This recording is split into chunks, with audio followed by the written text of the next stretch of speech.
Because of copyright reasons, we're not going to be showing the clips of the movie because we don't want this video to be taken down. So please kindly support by listening to this video as if it is a podcast. You'll support us, and trust me, you're going to enjoy this honest review we're going to do. When a Nigerian movie on YouTube amasses over 30 million views and its sequel gets about 4 million views in less than 24 hours, you need to pay attention.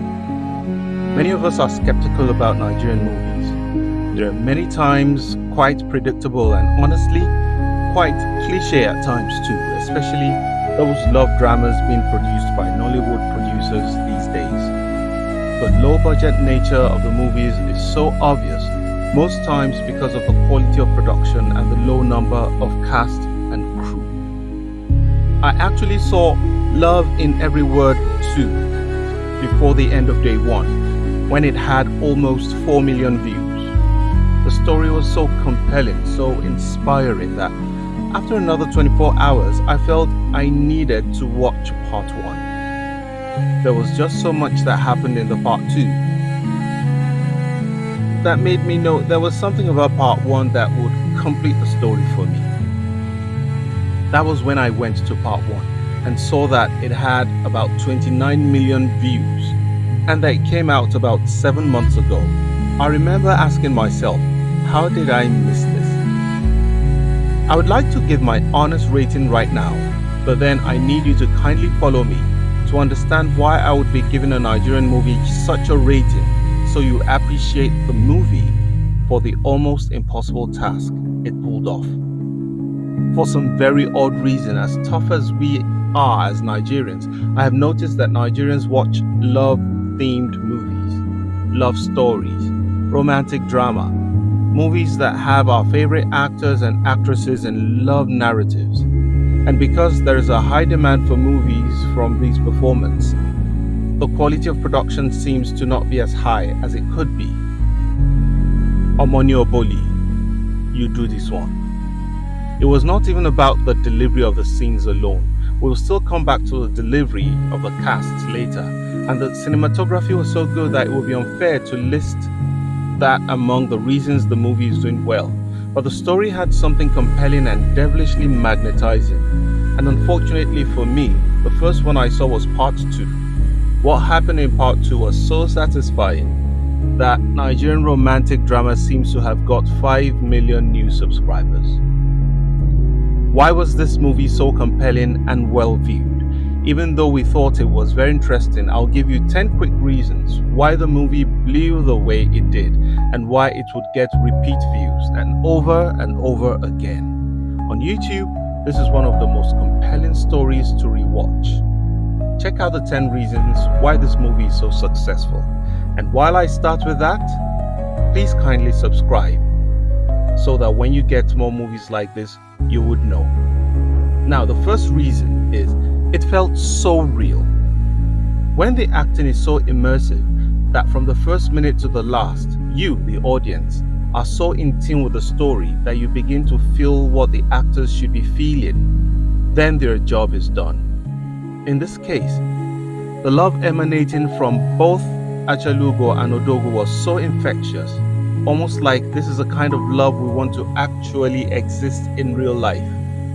They sucked the viewers in with their not so aggressive but subtle and heart-connecting love that viewers basically melted into the roles with them. When Odogwu told Achalugo to go do something, we the audience expected her to just do it because we had come to trust Odogwu to do right by her. In drama, this is called conditional irony, where the audience knows something the actors in question don't know. We want her to reciprocate his love, to do his bidding as her Odogwu because we know he only wants the best for her. In the same vein, when she tells him something, no matter how small, the way he takes her words to heart is so relaxing. It's almost like he has given her his heart to do with it as she wishes.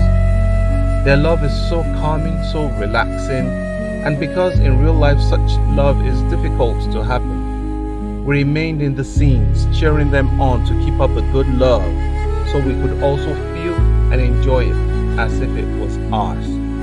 Chioma's friends also brought so much life to the movie, adding their own flavor of female gangsterism to the situation in the movie.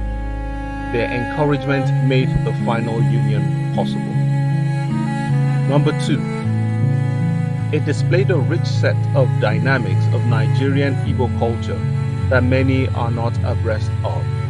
You see, the Igbo culture, as rich as it is pretty much misunderstood. And most Nigerians prefer to use stereotypes to judge the Igbo people because of stories passed down through the generations after the Civil War. Truth is, all ethnic groups in Nigeria suffer from stereotyping, just as the Igbos do. But the Igbos seem to have been the hardest hit due to their egalitarian system, which gives non-Igbos the impression that they are too proud to bow to anyone. This is the singular biggest crime the Igbos have committed. Funny enough, it is no crime, as that part of their culture has made it clear that all men are equal and have a voice. They are the singular largest, most democratic group in Nigeria. Of course, they're divided into age groups and title holders, etc., but generally, any Igbo person may speak when necessary. This is something that most other ethnic groups don't feel very comfortable with. Well, there is a lot to discuss about that. The truths, the misconceptions, etc., and that is not going to be in this video, maybe another one. But then I digress. What I'm trying to say is that one of the features of the Igbo culture that came to the fore in this movie is the set of rules guiding having a child out of wedlock. Chioma's mother was not legally married to her father, and this singular anomaly came to haunt them all in the future. The circumstances that led to the situation are not for this video though. But what is important is the dynamics surrounding the situation.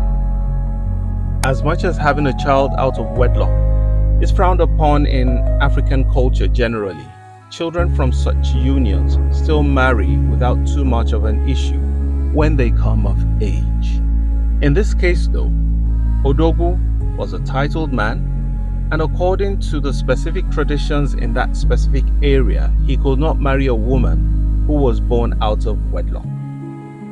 To accentuate their disdain for such a union and to discourage it, they vehemently call such a child bastard. So they watch the child grow, and when the child makes the error of wanting to get married to a titled man, they say there is no way. In this movie, the truth is hidden for a long while because Chioma's mother moved away from the original place she was based and settled in another city far away from where Chioma was born. So most people there thought her father had died. But a professional gossip, which we happen to have in most places, chose to spark up the narrative and use it as a weapon to prevent the marriage from taking place, because she felt slighted for not being allowed to get the Ashwebi at her own very low price. If she could not get a free Ashwebi, well, she could at least ruin the marriage, or so she thought. What followed next, when she reported the possible situation to the mother of the groom, was more of an avalanche than gossip. So, Lolo, the mother of the groom, went around using her matriarchal muscle to bully and blackmail her family members to her side so they could stop the marriage from happening. But one thing remained constant. Odogwu stood fast. He was determined to have Chioma as his wife from the jump, and nothing, not even tradition, was going to stop him. This movie was a case study on how the Igbo tradition, in its efforts to try to sanitize society and maintain decency and order, can sometimes create issues that ripple and establish lifelong misgivings. The movie also shows that Odogwu Obiora was determined to do everything necessary to have Chioma as his bride. If there was any real issue he faced, it was that Chioma herself gave up too easily, claiming she didn't want to destroy the peace in the Chukura family. He tried to get her to stay by his side, but she was a strong-willed person. But with his usual Odogwu creative way, he was able to get his mother to see the beautiful side of Chioma, and she fell in love with the young bride-to-be. The movie showed that humans are the custodians of tradition, and that when the custodians truly get convinced to allow certain things to happen because they know everyone will be the better for it, they slow down on certain segments of tradition. Was it a taboo in their clan for a titled man to get married to a lady born out of wedlock? Yes. Did Odogwu Obiora, a titled man, get married to Chioma, a lady born out of wedlock? Absolutely. It wasn't easy, and tradition played its part in making sure that the rules were known. But tradition also blessed the union because the humans who were the custodians of that tradition were convinced that the union was a good thing and had been blessed even before they gave their own approval. The colorful traditional wedding at the end of part 2 was also a celebration of the Igbo culture. It was a beautiful spectacle. Then we go to number 3. The love between Achalugo and Odogwu was so authentic and was never faked at any point in the movie. You see, the love between Odogwu and Achalugo is actually hard to act out. I say this because it is easy to display love when acting a part. Each person may show some love by saying it or clinging to the other person. That is easy to do, to act. But what these two thespians displayed was more than acting. They dwelled in their roles. They lived there. I saw some behind the scenes where they both actually melted into their roles, even when the production cameras were not rolling. Bambam spoon-fed Uzor, and they assumed very relaxed, real-life partner postures while sitting, standing, talking, and stuff like that. They lived the life before the cameras started rolling. They spoke words to each other that tickled the other and had certain gestures that made the other respond appropriately in certain situations. They lived the characters. They didn't act them. When the production cameras started rolling, they were already in the part. They were no longer acting. The audience knew what Odogwu wanted when he made certain statements and expected Bambam to also understand. The audience had learned to dwell in the character along with the characters. This is powerful. At no point did the acting feel fake. We, the audience, all knew that when Chioma said something in the movie, whether she was happy with him or playing with him or loving him, she meant it. And we also knew that when he was upset with her, he didn't hide it. It showed. But he made a statement in part 1 which I found very powerful. He said, "The fact that I am upset with you does not mean I cannot be kind to you." Wow. If everyone adopts that principle, many homes and relationships would actually heal. There was power in their love, and it infected the audience. Number 4. The gracious acceptance of shortcomings by both Achalugo and Odogwu when necessary. For those who have seen the two parts of the movie, you will agree with me that both Odogwu and Achalugo learned from each other. Achalugo was constantly telling Odogwu better ways to pronounce words. She said he had this Igbotic accent about him, and apart from when we realized that Odogwu reminded her of her father, who she was trying to forget, and she attempted ending the relationship on that account, she most of the time simply and playfully corrected him. She will tell him to pronounce things in a certain way so he doesn't pronounce those things in public wrongly again.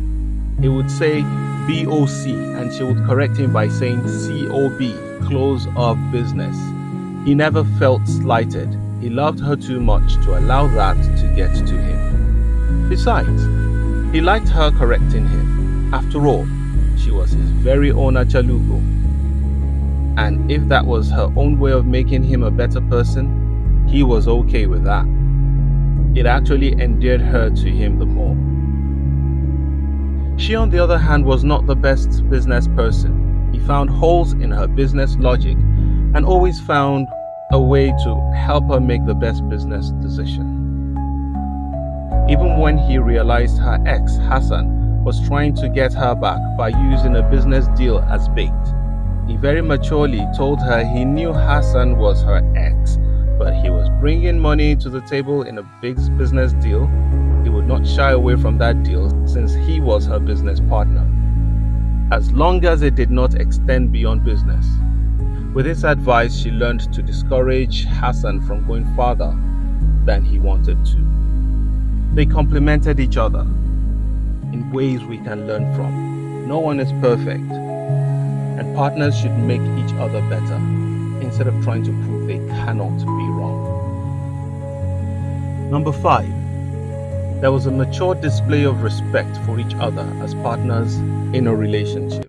They both knew when they were getting on each other's nerves and knew when to back off when the heat was getting too much. Achalugo hardly disrespected Odogwu and his work, and Odogwu, knowing that his woman was a workaholic, never stopped her from pursuing her dream.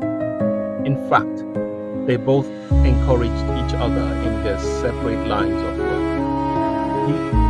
He was based in Anambra State, but would check her up whenever he flew into Lagos. She once in a while would fly to Anambra to check on him too. We might all argue that where there is money, anything can be done. True, to some extent. But how many of us are actually super wealthy like Odogwu Obiora? Very, very few. But quite a number of couples have been able to find their own love despite not having all the money. The important thing is to appreciate each other and support what we do, whether it is the man making the money or the woman is helping, or the other way around. Every couple has their secrets, how they survive, how they cope. If they don't tell the world your disappointments in a relationship, no one would know. The only exception, of course, should be abusive relationships, which should not be condoned in any way or form. Number 6, they had few well-managed scenes and locations. As high budget as the movie was, the scenes were easily recognizable because they followed a storyline. It was usually from Chioma's office to her home, to her bedroom, to her shop, and when she finally had her own shop. And for Odogwu, it was from his bedroom to his dining area to Chioma's office to her shop. There were a few other locations, but for a movie with such a huge story, the scenes were well managed, and it wasn't difficult for the audience to keep a tab on the scenes and have a mental idea where they were at any given point in time. Number 7, they had a well-costumed cast. Whoever costumed the cast was brutal. They brought only their A game to the production, nothing less. Achalugo was superbly costumed, as was Odogwu himself, displaying killer after killer outfit and bringing in a savviness to the movie that is difficult to rival. This was a truly well-costumed movie.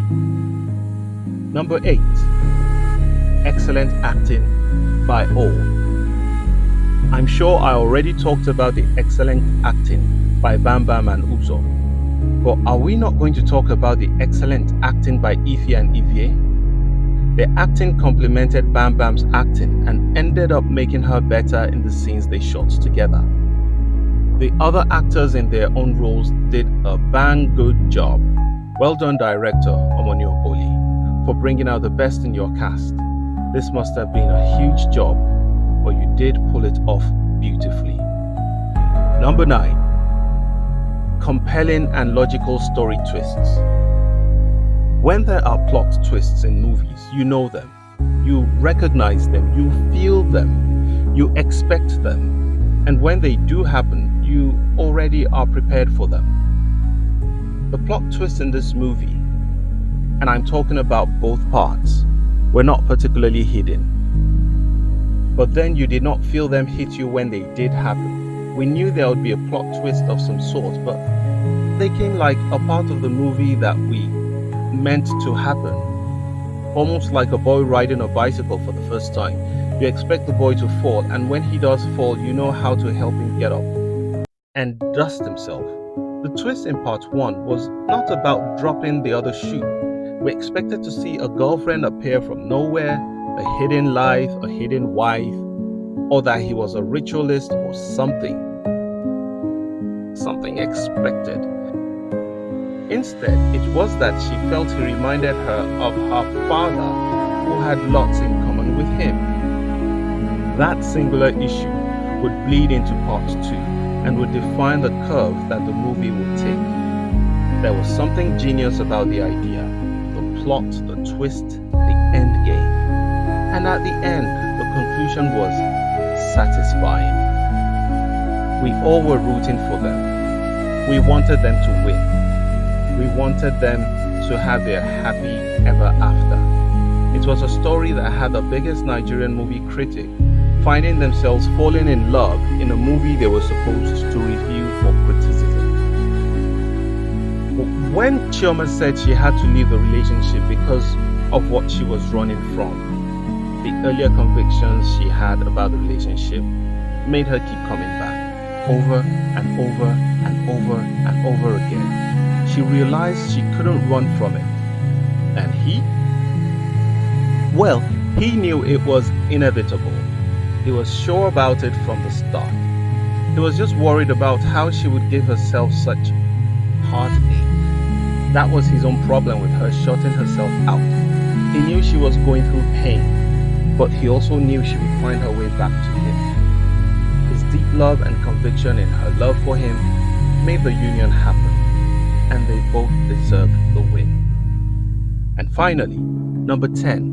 The realness and rawness of the human emotions at play. When Odogwu was in emotional pain, you knew it. When Achalugo was suffering in her heart, you felt her anguish. When Ifi, Chioma's friend, got angry with anyone toying with Chioma's emotions, she became Voltron, defender of the Chioma.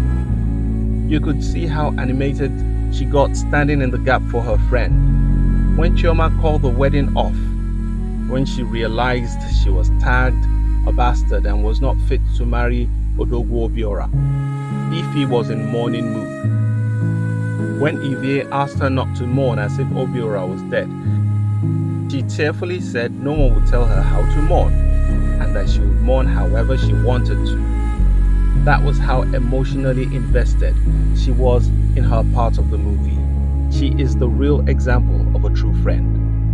The other actors knew what was at stake and had to step up their emotional play. All in all, the movie sucked the audience in on an emotional level. They left nothing to chance.